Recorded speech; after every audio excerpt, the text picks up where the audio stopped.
Sun international, Visakhapatnam, Hyderabad 8575795757. Jaganmohan Reddy Shrimati Bharathi Reddy ఆధ్వర్యంలో నడిపే media సాక్షి పత్రికలో, సాక్షి టీవీలో ప్రతిరోజు వండివార్చే అసత్య కథనాలని ఎలా చూడాలి? అవి ఏంటో అట్లాగే చూడాలి. ఏమంటాం, వాళ్ళు ఇప్పుడు బేసిక్గా మనం గుర్తుపెట్టుకోవాల్సింది ఏంటంటే, సాక్షి పత్రిక ఓనరు జగన్మోహన్ రెడ్డి గారు. జగన్మోహన్ రెడ్డి గారి భార్య ఓనర్ అంటే ఆయనే కదా ఓనరు. ఆయన ముఖ్యమంత్రి అయ్యాడు కాబట్టి ఓనర్షిప్ మారింది, ఆయనే ఓనరు. ఆయన కుటుంబం ఓనర్ అంటే ఆయనే ఓనరు.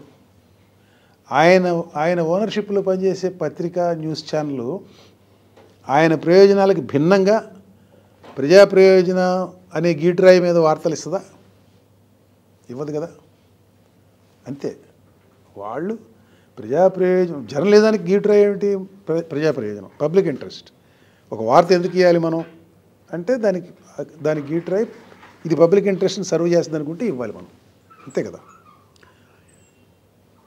ఒక రాజకీయ పార్టీ నాయకుడు నడిపే మీడియాకి ప్రజా ప్రయోజనం గీటురాయి ఎందుకు ఉంటుంది? నాయకుడి ప్రయోజనం గీటురాయి ఉంటుంది. నాయకుడి ప్రయోజనం గీటురాయిగా పనిచేసే ఛానల్, పత్రిక మరి ఇటువంటి అసత్య కథనాలను వండి వార్చగా ఏం చేస్తారు? వాళ్ళ నాయకుడికి ఏది సూట్ అయితే ఆ సత్యాన్ని వాళ్ళు పబ్లిష్ చేస్తారు, బ్రాడ్కాస్ట్ చేస్తారు. నారాసుర రక్త చరిత్ర అని మొన్న రాస్తారు, ఆ తర్వాత అది కాదు ఇంకేదో నారా హంతక ముఠా హత్యలు అని రాశారు మొన్న. మళ్ళీ నిన్న అది సరే, వివేకానంద రెడ్డి హత్య మీద ఒకప్పుడు వాళ్ళు ఫస్ట్ తీసుకుంది హత్య జరిగిన వెంటనే చంద్రబాబు నాయుడు గారు చంపించాడని. ఆ తర్వాత కథనం మార్చారు. మారిన పరిస్థితులను బట్టి వాళ్ళు కథనం మార్చాల్సి వచ్చింది. గుండెపోటు కథనానికి వచ్చారు, ఆ తర్వాత ఇంకేదో కథనానికి వచ్చారు. ఇన్ని రకాల కథనాలు మారిస్తే మనకు విశ్వసనీయత ఉండదు. మొదట చంద్రబాబు చంపాడని ఎందుకు చెప్పాం, ఇప్పుడు ఎందుకు దాన్ని మార్చుకోవాల్సి వచ్చింది అనేది మనం ప్రజలకు వివరించాల్సిన బాధ్యత మన మీద ఉంది అని వాళ్ళు అనుకోరు. వాళ్ళని ఏ రకమైన జర్నలిజం కింద చూస్తాం దాన్ని మనం?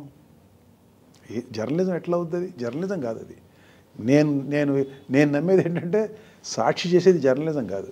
వాళ్ళు చేసేది ఏంటంటే వైఎస్ జగన్మోహన్ రెడ్డి గారి కుటుంబానికి సంబంధించిన జర్నల్ అది. వాళ్ళు జర్నలిజం ముసుగులో సాగించే ఆ వికృత రాతల్ని కట్టడి చేసేదానికి ప్రజల మెదడులో విషతుల్యాన్ని నింపే నిరంతరం ఆ ప్రక్రియ, ఒకే అబద్ధాన్ని 10 సార్లు చెప్పే వ్యవహారం. మీరు అన్నట్టు వాళ్ళకి టీవీలు ఉన్నాయి, వాళ్ళకి సోషల్ మీడియా అకౌంట్స్ ఉన్నాయి, వాళ్ళకి వందలాది యూట్యూబ్ ఛానల్స్ ఉన్నాయి. ఈ అసత్యాలని నిజం చెబితే ఒక దండన, ఈ తప్పుడు కథనాలు, తప్పుడు విష ప్రచారాన్ని చేసేదానికి కట్టడి చేసే మెకానిజమే లేదా?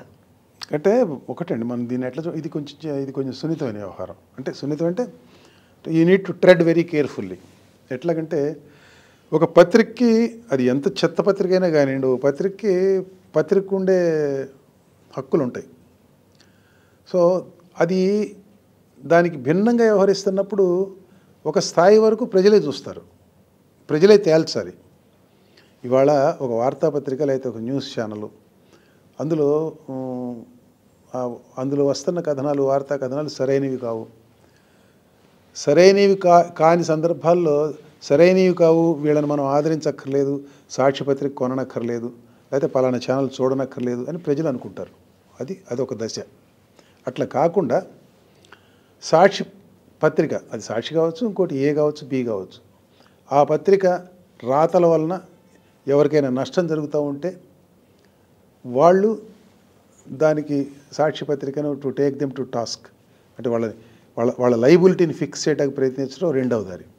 ఇక్కడ ఇప్పుడు సాక్షికి సంబంధించి ప్రత్యేకంగా మనం వివరంగా చెప్పాల్సి వస్తే, అంటే సాక్షికి ప్రత్యేకంగా చెప్పాల్సి వస్తే ఏంటంటే, ఇప్పుడు సాక్షి గురి పెడుతుంది ఎవరి మీద? ప్రభుత్వం మీద ప్రధాన, అంతే కదా. వ్యక్తుల మీద గురి పెట్టదు కదా. నీ మీద, మా మీద, మీ మీద, నా మీద గురి పెట్టదు కదా. ప్రభుత్వం మీద గురి పెడుతుంది.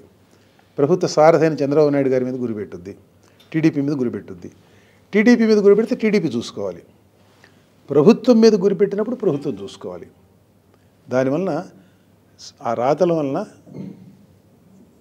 ప్రభుత్వ ప్రతిష్టకి, ప్రభుత్వం పనికి ఎక్కడైనా ఇబ్బంది కలుగుతుంటే పనితీరుకి ప్రభుత్వం లైబిలిటీని ఫిక్స్ చేయడానికి ప్రయత్నించాలి. పత్రికలే దీన్ని వదిలేద్దాంలే, పత్రిక జోలికి వెళ్ళటం ఎందుకులే అని అనుకుంటే అన్ని సందర్భాల్లో అది కుదరదు అట్లా. ఎందుకంటే సాక్షికి వేరే పని లేదు. 2024 ఎన్నికల్లో ఓడిపోయిన తర్వాత అంతకు మునుపు చేసిందే మళ్ళీ ఇప్పుడు పునరావృతం అవుతుంది. 2014, 2019 మధ్య వైసీపీ ప్రతిపక్షంలో కూర్చున్నప్పుడు సాక్షి మీడియా ఏదైతే చేసిందో ఇప్పుడు మళ్ళీ దాన్ని మళ్ళీ మొదలుపెట్టారు. 2024 ఎన్నికల్లో ఓడిపోయిన వెంటనే ఈ పని మొదలుపెట్టారు. 2029 వరకు అదే పని చేస్తారు వాళ్ళు. ఏమిటా పని? ప్రభుత్వాన్ని నడిపించే పార్టీని డిస్క్రెడిట్ చేయటం, ప్రజల్లో రకరకాల అపోహలు సృష్టించడం, ప్రజల్లో రకరకాల పద్ధతుల్లో దుష్ప్రచారం చేయడం. దీన్ని ప్రజలు దాన్ని గుర్తించి గ్రహించేందుకు వీలుగా ప్రజల్ని జాగృతం చేయటం ఒక దారి.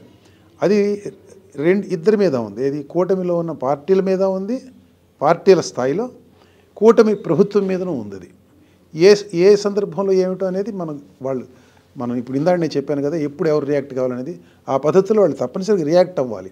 రియాక్ట్ అయ్యి సాక్షి చేస్తున్న జర్నలిజం ముసుగులో సాక్షి ఏం పనులు చేస్తుంది, సమాజంలో సమాజాన్ని ఏ విధంగా విషతుల్యం చేస్తున్నది ప్రజలకు చెప్పాల్సిన అవసరం ఉంది.